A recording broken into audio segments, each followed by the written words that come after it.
it's not what you make, it's what you keep that counts.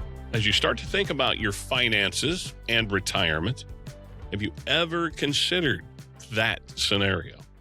Some people tell you it's less about the number of sheer dollars that you have saved in your 401ks and your IRAs and wherever else you're saving, and more about the strategy that you use with that savings. You found Retire Colorado with Alicia and Josh Lewis. I'm Bruce Steinbrock. Reach out to the Lehman Lewis team. 970-446-1234. 970-446-1234. On the web, you can go to lehmanlewis.com and check out the beautiful website. All the smiling faces, all the... Well, you guys, where did you go take those pictures with the team? Where was that at? What is that place called? It's so bad. I don't even know what it's called. I don't remember what it's Human called. Google doesn't remember? That's crazy. No, you know what the thing is? I know. drive by it there all the time. Yeah. So it's like, one of those. No, it's things just, you don't it was commit really, to. it was a cool, It's a up by cool place. Masonville. Yeah, Okay. It's just Okay. next to Loveland. No. It is a beautiful Well, it's area. really cool. So go check the pictures out, lehmanlewis.com on the web. Now, Alicia, do you think that your money should move towards one goal in retirement? And if so, then how do you get the money movement started? This is such a good question. Yes. Probably one goal would be, what do you want your lifestyle to be? Okay, that's my really generic answer there.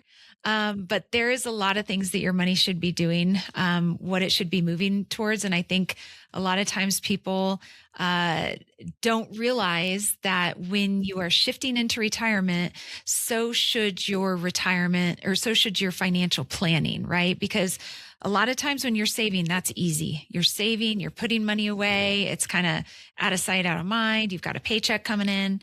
But when you are in retirement, it is completely different. And now there's a lot of different planning that you need to do, as in, where's the money coming from? You're taking money out of your portfolio, which, let me tell you, that drives a lot of people crazy. They're like, oh, this feels so hard. Should I be doing this?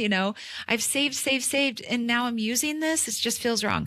So there is kind of different buckets, if you will, like bucket number one, that's money that you're going to be using right now as your lifestyle.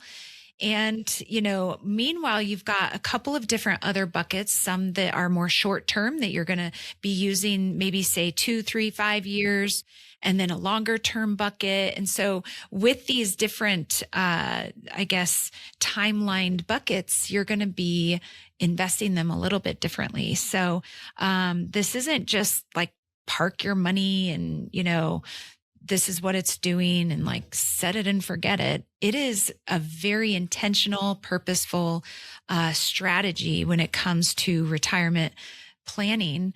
And same with your lifestyle. I think this is something that people kind of revolve their lifestyle around what their finances look like, where we do it completely differently, where we say, let's revolve how we're building your plan and your investments around what you want in your lifestyle and retirement. Because what that does is it allows you to say, okay, well, what do I want to do? Maybe, and I know I've said this so many times, but it's because we see it so many times where people are like, well, I'm young, I'm healthy, I want to go, right? We're in our go years. And so that takes more money. That's going to take more income. And so structuring your retirement that way and recognizing that, hey, maybe in your 80s, you're not going as much. Although my grandparents, they, traveled until a month before they died. Now they weren't doing world travel, but they were doing, more road trips and things like that. So I think it's important to recognize that it's okay to spend your money in retirement. And that's a huge hurdle for some people to get over.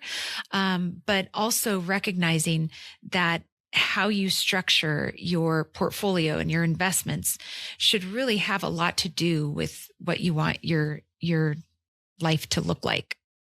Alicia mentioned your go-go years. Well, they wrote the book called Peace Out, Retire into Your Go-Go Years. You can get your own copy 970-446-1234. You can call and request it.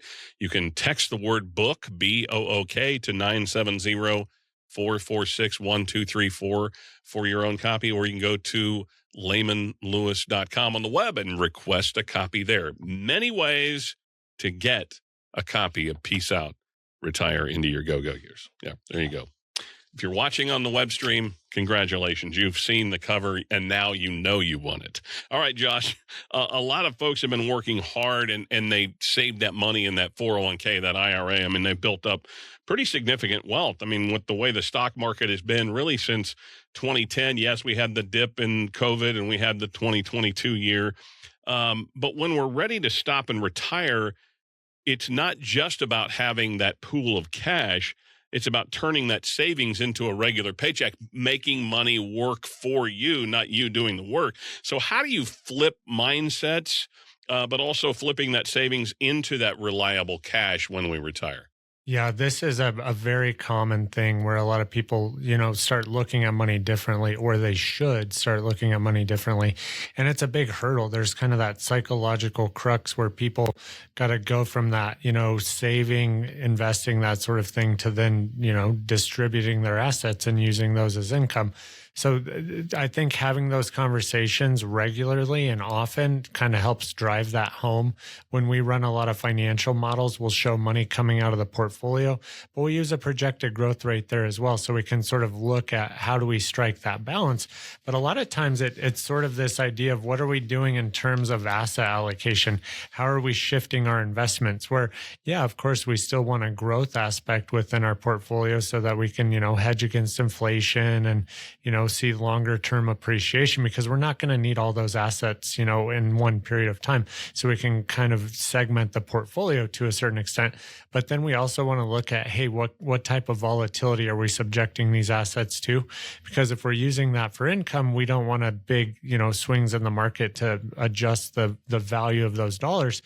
But we also want them to generate cash flow. So we look at a lot of different investment vehicles, and then we're going to also look at how do we stagger those out over a period of time. And again, we're having those pragmatic conversations with people as they get into that retirement and they start, aging and phasing in more into that income distribution, of just reminding them, a big one is, hey, this is exactly why you save this money, right? And here's the projected growth rates we're looking at. We're super conservative in that regard because we want to set people up for success, but we also want to make sure that they're going to have a consistent, reliable income, that they're not necessarily worried about big fluctuations in the market, adjusting that according to their lifestyle.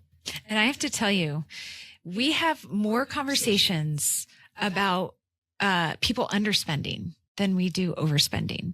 And it is actually a problem if we, if you're not getting coached on how to spend money when you're in retirement, chances are you are probably underspending. And that's no life to live. This is what you've saved it for, right? Is so that you could enjoy it now. And so part of it is that coaching piece of like, no, you save this for now. Go enjoy it. And if you don't enjoy it, look at, okay, every time you don't go do this thing or, buy this thing or whatever it is, this is how much you're saving for your, heirs. And they're always like, oh, okay, I'll go buy that thing or I'll go on that trip or whatever. So yeah. Yeah. But I want to dive into that a little further, Alicia. Again, the number to reach out to Alicia, Josh, and the team, 970-446-1234. We talk so much about that retirement plan and why working with a financial professional and the 5 parts. I don't know if everybody truly appreciates income, investments, taxes, healthcare, legacy, working together. But when, I want to focus on, being what you two are, financial advisors for folks. How do we find the person that fits with us? How do you help as people, because again, you're trying to judge whether you want to work with them and they work with you. So how do you go through that process? Yeah, I mean, it is a process of really making sure that we're getting to know each other. I mean, this is it's really personal. I mean, really personal. This is something that you are, when you're choosing an advisor, you are trusting somebody with your life's work. And so making sure that that person is listening to you more than they're talking, and really talking about your life more than like the investment. I mean, yes, that's important too. But what we always say is, the better we know you, the better we can advise you on how to invest your money, on how to plan your income, on how to help structure efficient taxes, on how to make sure that we're talking through healthcare stuff. Like, what's some of your health history? What's some of your family history, your life expectancy, that sort of thing. And, do you want to leave a legacy? And at the end of the day, what do you want your life to look like? So a lot of these things, it's very, very personal. And so when we're walking through that, we know, sometimes it's scary when you're sitting down with us for the first time. And so again, we've done this for years. And so we know it is one of those things where sometimes people are like guarded a bit. And so we just have to keep kind of really helping them understand, hey guys, the better we know you, the more you open up to us, the better we're going to be able to say, here's how we feel like we can help you. But when people come in guarded, it's not like, nope, they're out. It might just be like, okay, they're scared, or they maybe have had a bad experience, or maybe they're just grumpy. I don't know. Like sometimes that happens. maybe I'm grumpy. Maybe they need a chocolate chip cookie, which here you go, bud. So it is, again, it's that relationship. And the reason why it is so, it's not just us getting to know them, it's them getting to know us too, because you've got to trust us. You've got to see that we've got your best interest at heart. You've got to see that the plan that we're putting together is for you specifically. But again, we got to know you really well to put that plan together so specifically. So it is such an important piece of our process, of our peace process. Because that personal connection, which is the first, the P in peace, that personal connection is the very first, because it is probably the first most important step in the journey of getting your retirement plan. Well, I'm glad you brought that up. The peace process, which Alicia and Josh wrote about in their book. It is personal connection, number one. Education, action, agreement, creation, and then enjoyment. They want to start this process with you, but the only way they can do that is if you reach out. 970-446-1234. 970-446-1234 for the Lehman Lewis Financial Group. More Retire Colorado straight ahead.